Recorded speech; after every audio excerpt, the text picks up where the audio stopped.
Assalamualaikum warahmatullahi wabarakatuh. Perkenalkan, kami dari kelompok 2 ingin mempresentasikan analisis kinerja keuangan PT Indofood Sukses Makmur Tbk tahun 2021 sampai 2025. Saya Nur Hikmah. Perkembangan ekonomis global yang semakin dinamis menyebabkan persaingan bisnis di berbagai sektor usaha semakin ketat. Kondisi tersebut menuntut setiap perusahaan untuk mampu mengelola sumber daya keuangan secara efektif agar dapat mempertahankan keberlangsungan usaha dan meningkatkan daya saing. Salah satu cara untuk mengetahui kondisi keuangan perusahaan adalah melalui analisis kinerja keuangan berdasarkan laporan keuangan dengan menggunakan analisis rasio keuangan.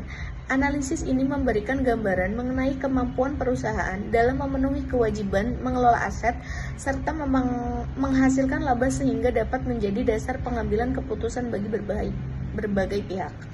PT Indofood Sukses Makmur Tbk dipilih sebagai objek penelitian karena merupakan salah satu perusahaan makanan dan minuman terbesar di Indonesia yang memiliki kinerja dan aktivitas bisnis yang luas.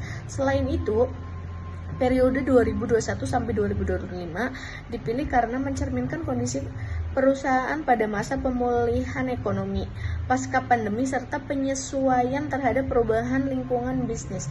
Oleh karena itu, penelitian ini bertujuan untuk menganalisis kinerja keuangan PT Indofood Sukses Makmur Tbk menggunakan analisis rasio keuangan.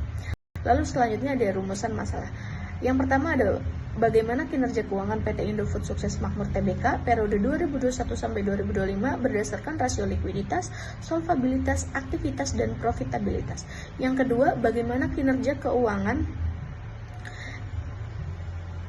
PT Indofood Sukses Makmur Tbk periode 2021-2025 berdasarkan rasio penilaian yang terdiri dari PER dan PBV.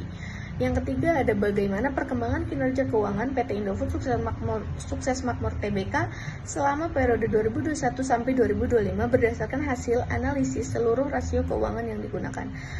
Tujuan penelitian. Yang pertama ada untuk mengetahui kinerja keuangan PT Indofood Sukses Makmur Tbk periode 2021 sampai 2025 berdasarkan rasio likuiditas, solvabilitas, aktivitas, dan profitabilitas. Yang kedua, untuk mengetahui kinerja keuangan PT Indofood Sukses Makmur Tbk periode 2021 sampai 2025 berdasarkan rasio penilaian yang terdiri dari price earning ratio atau PER dan price to book value atau PBV. Yang ketiga untuk mengetahui perkembangan kinerja keuangan PT Indofood Sukses Makmur Tbk selama periode 2021 sampai 2025 berdasarkan hasil analisis seluruh rasio keuangan yang digunakan. Nama saya Dewi Fitriani, NIM 4230858. Selanjutnya, saya membaca landasan teori. Yang pertama, laporan keuangan merupakan hasil dari proses akuntansi yang disusun oleh manajemen untuk menggambarkan kondisi serta kinerja keuangan perusahaan dalam suatu periode tertentu. Laporan ini berfungsi sebagai sarana komunikasi dan bertanggung jawab manajemen pada pihak internal maupun eksternal perusahaan. Selain itu, laporan keuangan juga menjadi dasar penting dalam pengambilan keputusan ekonomi oleh para pengguna informasi sehingga harus disajikan secara lengkap, akurat, dan dapat dipahami, yang umumnya mencakup neraca, laporan laba rugi, laporan arus kas, serta catatan atas laporan keuangan. Selanjutnya ada kinerja keuangan merupakan gambaran tingkat keberhasilan suatu perusahaan dalam menjalankan dan mengelola kegiatan keuangan secara efektif dan sesuai dengan ketentuan yang berlaku. Kinerja keuangan juga mencerminkan kemampuan perusahaan dalam mencapai tujuan, sarana, serta keberlangsungan dan berkembang usaha baik dari aspek internal maupun eksternal. Selain itu, kinerja keuangan menjadi hasil dari proses analisis yang digunakan untuk menilai sejauh mana perusahaan mampu mengelola sumber daya keuangan secara tepat, akurat, dan bertanggung jawab dalam mendukung pengambilan keputusan. Selanjutnya ada analisis rasio keuangan merupakan alat atau metode analisis yang digunakan untuk menilai kinerja dan kondisi keuangan perusahaan melalui perbandingan data dalam laporan keuangan. Analisis ini juga berfungsi untuk melihat hubungan antara pos dalam laporan keuangan, baik dalam satu laporan maupun antar laporan seperti neraca dan laporan laba rugi. Selain itu, Analisis rasio keuangan membantu dalam mengevaluasi kesehatan perusahaan serta menjadi dasar penting dalam pengambilan keputusan. Selanjutnya ada analisis rasio keuangan dilakukan dengan membandingkan pos-pos dalam laporan keuangan sehingga dapat memberikan gambaran mengenai kondisi dan berkembang kinerja perusahaan dari waktu ke waktu. Dalam penilaian ini digunakan 5 kelompok rasio, yaitu rasio likuiditas, rasio solvabilitas, rasio aktivitas, rasio probabilitas, dan rasio penilaian. Masing-masing rasio memiliki fungsi yang berbeda. Rasio likuiditas digunakan untuk mengukur kemampuan perusahaan memenuhi kewajiban jangka pendek. Rasio solvabilitas untuk menilai kemampuan perusahaan memenuhi seluruh kewajiban. Rasio aktivitas untuk mengukur efektivitas pengguna aset. Rasio probabilitas untuk mengetahui kemampuan perusahaan menghasil laba, sedangkan rasio penilaian digunakan untuk melihat nilai perusahaan dari sudut pandang investor. Melalui kelima rasio tersebut diharapkan dapat diperoleh gambar yang lebih menyeluruh mengenai kinerja keuangan PT Indofood Sukses Makmur Tbk selama periode tahun 2021 sampai tahun 2025. Selanjutnya, di sini juga ada metode penelitian. Penelitian ini menggunakan metode deskriptif, kuantitatif, dalam memanfaatkan data sekunder yang berasal dari laporan keuangan tahunan PT Indofood Sukses Makmur Tbk periode 2021 hingga 2025.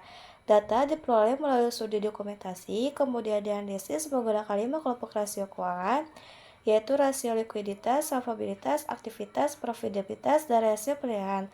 Analisis tersebut bertujuan untuk mengetahui kondisi serta pengamatan kinerja keuangan perusahaan selama periode penelitian. Selanjutnya, saya akan menjelaskan hasil analisis dari masing-masing rasio keuangan tersebut. Di sini juga ada rasio likuiditas. Berdasarkan hasil penelitian, ukuran rasio mengalami peningkatan setiap tahun, yaitu dari 134,11% pada tahun 2021 menjadi 145,72% pada tahun 2022, 166,85% pada tahun 2023, 189,64% pada tahun 2024, dan mencapai 213,19% pada tahun 2025. Peningkatan ini menunjukkan bahwa kemampuan perusahaan dalam memenuhi kewajiban jangka pendek menggunakan aset lancar yang semakin baik. Selanjutnya, quick rasio juga menunjukkan tren yang meningkat, yaitu dari 102,71% pada tahun 2021 menjadi 169,10% pada tahun 2025. Hal ini menunjukkan bahwa meskipun persediaan tidak diperhitungkan, perusahaan tetap memiliki aset lancar yang memadai untuk memenuhi kewajiban jangka pendeknya. Kemudian, cash ratio meningkat dari 72,96% pada tahun 2021 menjadi 111,96% pada tahun 2025. Peningkatan tersebut menunjukkan bahwa kas dan setara kas yang dimiliki perusahaan semakin mampu digunakan untuk memenuhi kewajiban jangka pendek secara langsung.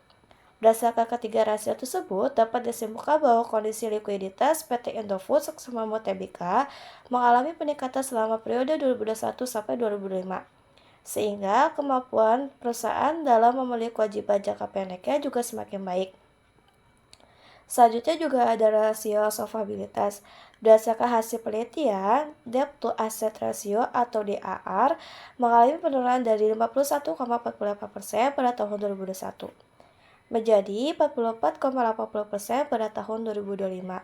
Penurunan tersebut menunjukkan bahwa proporsi aset yang dibiayai oleh utang semakin kecil. Selain itu, debt to equity ratio atau DER juga mengalami penurunan dari 106,09% pada tahun 2021 menjadi 81,30% pada tahun 2025. Hal ini menunjukkan bahwa penggunaan utang dibandingkan modal sendiri semakin menurun. Berdasarkan kedua rasio tersebut, dapat disimpulkan bahwa struktur pemodalan PT Indofood selama periode penelitian menunjukkan perkembangan yang lebih baik karena proporsi penggunaan utang mengalami penurunan dari tahun ke tahun. Selanjutnya ada hasil rasio aktivitas. Berdasarkan hasil penelitian, total aset turnover atau TATO mengalami fluktuasi, yaitu 0,55 kali pada tahun 2021, meningkat menjadi 0,61 kali pada tahun 2022. Kemudian sedikit menurun menjadi 0,60 kali pada tahun 2023, serta 0,57 kali pada tahun 2024 dan 2025. Hal ini menunjukkan bahwa efektivitas penggunaan seluruh aset dalam menghasilkan penjualan cenderung stabil meskipun mengalami sedikit fluktuasi. Sementara itu, Fixed Asset Turnover atau FATO mengalami peningkatan dari 2,12 kali pada tahun 2021 menjadi 2,48 kali pada tahun 2025. Peningkatan tersebut menunjukkan bahwa aset tetap perusahaan dimanfaatkan secara efektivitas dalam mendukung kegiatan operasional dan menghasilkan penjualan. Berdasarkan kedua rasio tersebut, dapat disimpulkan bahwa kemampuan PT Indofood dalam memanfaatkan aset untuk mendukung aktivitas operasional tetap terjaga selama periode penelitian. Yang kedua ada hasil rasio profitabilitas. Berdasarkan hasil penelitian, gross profit margin atau GPM mengalami fluktuasi, yaitu 32,69% pada tahun 2021, turun menjadi 30,65% pada tahun 2022. Kemudian meningkat menjadi 34,63% pada tahun 2024 dan berada pada 33,36% pada tahun 2025. Hal ini menunjukkan bahwa kemampuan perusahaan dalam menghasilkan laba kotor tetap berada pada kondisi yang baik. Net Profit Margin atau NPM juga mengalami penurunan pada tahun 2022 menjadi 8,29%, namun kembali meningkat hingga mencapai 12,60% pada tahun 2025. Hal ini menunjukkan adanya peningkatan kemampuan perusahaan dalam menghasilkan laba bersih. Selanjutnya, Return on Asset atau ROA meningkat dari 6,26% pada tahun 2021 menjadi 7,14% pada tahun 2025, yang menunjukkan bahwa pemanfaatan aset dalam menghasilkan laba semakin optimal. Begitu pula dengan Return on Equity atau ROE yang meningkat dari 12,91% pada tahun 2021 menjadi 12,94% pada tahun 2025. Setelah sempat mengalami penurunan pada tahun 2022, hal ini menunjukkan bahwa kemampuan perusahaan dalam menghasilkan pengembalian atas modal pemegang saham kembali mengalami peningkatan. Berdasarkan keempat rasio tersebut, dapat disimpulkan bahwa kinerja profitabilitas PT Indofood menunjukkan perkembangan yang baik selama periode penelitian meskipun sempat mengalami penurunan pada tahun 2022. Dan yang terakhir, hasil rasio penilaian. Berdasarkan hasil penilaian, PR mengalami fluktuasi selama periode penelitian, yaitu dari 7,25 kali pada tahun 2021 meningkat menjadi 9,29 kali pada tahun 2022, kemudian menurun menjadi 6,95 kali pada tahun 2023, kembali meningkat menjadi 7,83 kali pada tahun 2024, dan turun menjadi 5,57 kali pada tahun 2025. Fluktuasi tersebut menunjukkan bahwa penilaian pasar terhadap laba perusahaan mengalami perubahan dari tahun ke tahun. Sementara itu, PBV juga mengalami fluktuasi, yaitu 0,72 kali pada tahun 2021, 0,76 kali pada tahun 2022, 0,73 kali pada tahun 2023, 0,87 kali pada tahun 2024, dan 0,77 kali pada tahun 2025. Nilai PBV yang berada di bawah 1 kali menunjukkan bahwa harga saham perusahaan masih berada di bawah nilai bukunya. Berdasarkan hasil tersebut, dapat disimpulkan bahwa rasio penilaian PT Indofood mengalami fluktuasi selama periode penelitian yang mencerminkan perubahan penilaian pasar terhadap kondisi perusahaan. Nama saya Marsha Aprilia Putri. Selanjutnya kesimpulan.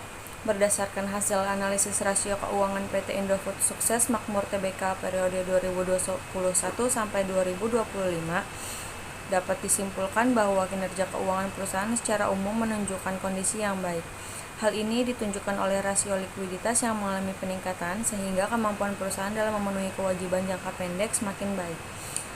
Rasio solvabilitas juga mengalami penurunan sehingga proporsi penggunaan utang terhadap aset dan modal semakin kecil, serta rasio aktivitas yang menunjukkan pemanfaatan aset perusahaan tetap efektif meskipun total aset turnover mengalami sedikit fluktuasi.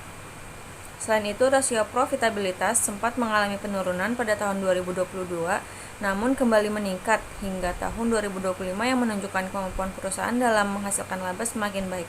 Sementara itu, rasio penilaian mengalami fluktuasi selama periode penelitian yang mencerminkan perubahan penilaian pasar terhadap perusahaan. Kemudian saran yang pertama, PT Indofood Sukses Makmur Tbk diharapkan dapat memperhatikan dan terus meningkatkan kinerja keuangan khususnya pada aspek likuiditas, profitabilitas, serta efisiensi dalam pengelolaan aset agar mampu menjaga daya saing perusahaan. Yang kedua, perusahaan juga harus perlu mengelola struktur pendanaan secara optimal sehingga proporsi penggunaan utang tetap terkendali dan kondisi keuangan perusahaan tetap stabil. Yang ketiga, penelitian selanjutnya disarankan menggunakan periode penelitian yang lebih panjang serta menambahkan metode analisis atau rasio keuangan lainnya agar hasil penelitian menjadi lebih komprehensif. Sekian presentasi dari kelompok 2, kurang lebihnya mohon maaf. Wassalamualaikum warahmatullahi wabarakatuh.